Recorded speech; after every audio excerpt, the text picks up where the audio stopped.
Naomi Parker was no stranger to hard work. At 34 years old, she had built her life around caring for others, first as a loving wife, then as a single mother after the tragic death of her husband, Aaron, in a car accident 3 years ago. Now, Naomi worked grueling 12-hour shifts as a nurse in a busy hospital, always rushing from one emergency to the next. She was determined to keep her 9-year-old son, Jayden, safe and happy, even if it meant sacrificing her own well-being. Their apartment, though far from perfect, was a haven. It wasn't much: peeling paint on the walls, a constantly dripping faucet that the landlord, Mr. Grayson, refused to fix, and windows that didn't quite shut, but Naomi made it their home. The space was filled with warmth from the little touches she added: family photos lining the walls, Jayden's bright drawings covering the refrigerator, and soft, worn-out furniture that had seen countless movie nights, homework sessions, and moments of joy. One crisp autumn morning, Naomi found herself juggling the usual chaos of their morning routine.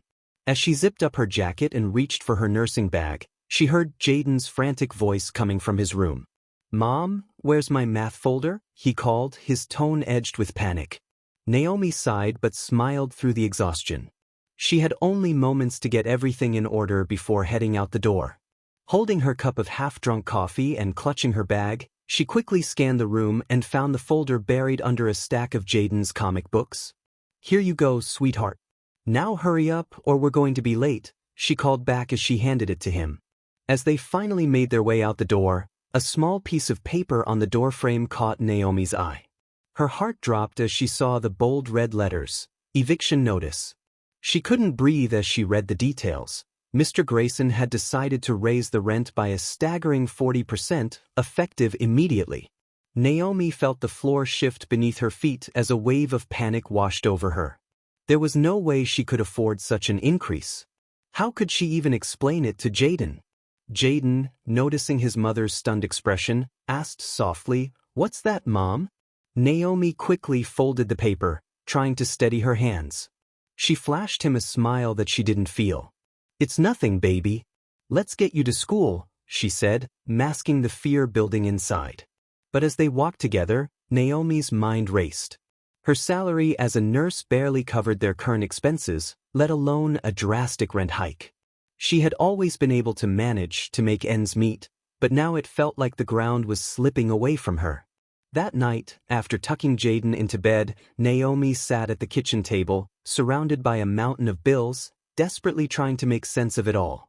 She scribbled figures onto a notepad, hoping for a miracle, but the numbers just didn't add up. There was no way to cover both the rent increase and their other expenses. Desperation drove her to pick up the phone and call Mr. Grayson. The phone rang twice before the harsh sound of his voice filled her ear. "What do you want, Miss Parker?" "Mr. Grayson," she began, her voice shaking, "I received the notice about the rent increase. I'm a single mother, and I've always paid my rent on time. I just need a little more time to adjust to the new amount. Please." His laughter was cold, devoid of any sympathy. "That's not my problem, Miss Parker. If you can't pay the new rent, you'll need to move out by the end of the week. I'm running a business, not a charity."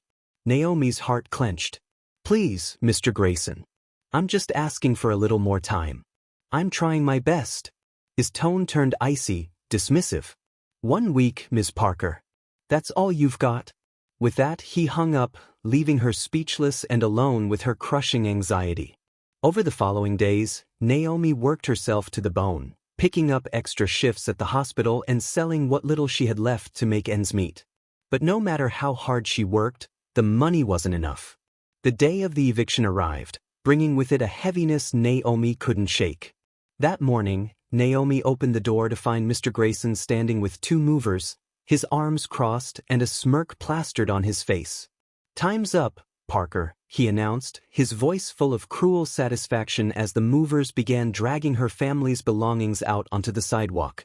Jayden, who had been standing by his mother's side, looked up at her with tears streaming down his face. "Why is he doing this to us, Mom?" he whispered, his voice breaking. Naomi knelt down and hugged him tightly, her own tears threatening to spill. She kissed the top of his head and whispered, "It's going to be okay, baby. I promise." We'll figure something out. As they stood there, humiliated in front of their neighbors, an elderly woman from down the hall approached, her face filled with concern. "You and your boy can stay with me for the night," she offered kindly. Naomi, though grateful, couldn't help but feel the sting of injustice. To be thrown out like this, in front of people who had once been their neighbors, was a wound that would take time to heal. That night, after settling Jayden into the neighbor's spare room, Naomi picked up her phone and dialed her brother, Marcus. She hadn't wanted to burden him, but now she had no other choice. As she explained what had happened, Marcus's anger flared. "He did what? Naomi, that's illegal. He can't just evict you like that. You have rights. Don't worry, I'll take care of this." Marcus, a determined and sharp-witted lawyer, sprang into action. He quickly uncovered a disturbing pattern of exploitation by Grayson. The landlord had a long history of targeting vulnerable tenants, especially single mothers, and using illegal tactics to force them out. He had falsified maintenance reports, illegally evicted tenants, and pocketed government subsidies meant for building improvements. The next day, Marcus arrived at Grayson's office with a court order in hand. Grayson, sitting behind his desk with an air of arrogance, sneered when he saw Marcus enter. "What's this, Parker?" he demanded. Marcus placed the papers on the desk. "Mr. Grayson, you're being served. You violated multiple housing and discrimination laws." Grayson leaned back in his chair, trying to maintain his composure. "I don't know what you're talking about. Everything I've done is perfectly legal." Marcus's eyes narrowed. "Really? Because I have enough evidence to bury you. You've been exploiting tenants, falsifying documents, and avoiding taxes. By the time I'm done with you, you'll wish you'd never crossed my sister." Grayson's bravado cracked. He reached for the papers, his hands trembling slightly as he read through the charges. "This is ridiculous," he muttered, but the fear in his voice was undeniable. Marcus smirked. "We'll see what the judge thinks about that." The confrontation was filmed by reporters Marcus had tipped off. Within hours, the footage went viral, sparking outrage across social media. Former tenants came forward with their own stories, and the city began an investigation into Grayson's actions. His assets were frozen, and his property licenses revoked. Naomi, watching the news from her neighbor's apartment, let out a breath she didn't know she'd been holding. Justice was finally on her side. With Marcus's help, Naomi sued Grayson for emotional distress and won a substantial settlement. She used the money to buy a small house, a fresh start for her and Jayden, far from the cruelty of Grayson's world. Months passed, and Naomi's life slowly began to stabilize.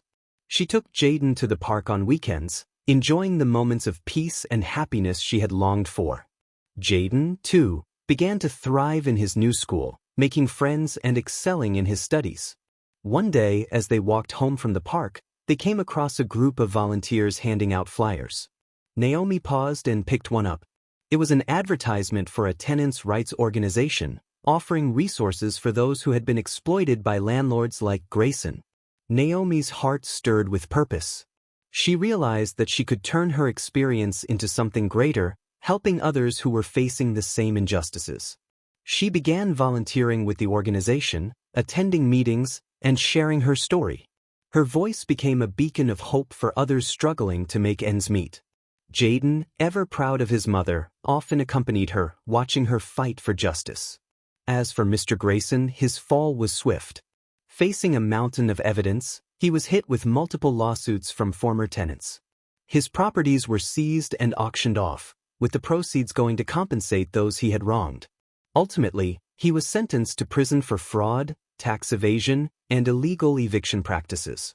In the quiet of their new home, Naomi sat down with Jayden, who looked up at her with a smile. "Mom, we're safe now, right?" Naomi wrapped him in a tight hug. "Yes, baby. We're safe. And no one will ever take our home away again." Life had thrown many obstacles their way, but Naomi had learned that with resilience, love, and the strength of family, they could overcome anything.